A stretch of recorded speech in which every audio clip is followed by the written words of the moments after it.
hayati ibadah kurban kita. Kita harap ia diterima Allah Subhanahu Wa Taala. Ada orang buat kurban tapi Allah tak terima, disebutkan dalam surah Al-Maidah ayat 27.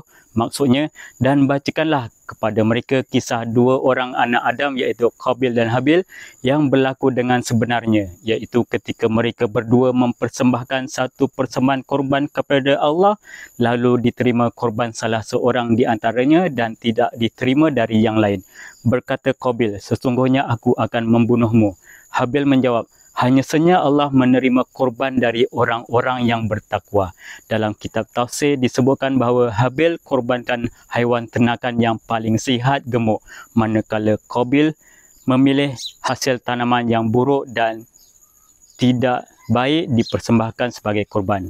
Maka korban Qabil tak diterima kerana tak betul-betul ikhlas.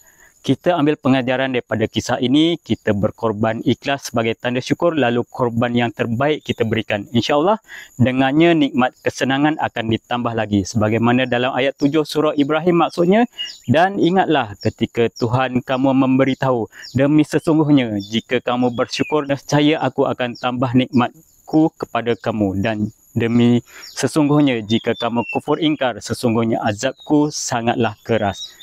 Salam Aidilhadha, jemput kongsikan video ini untuk ingatan bersama.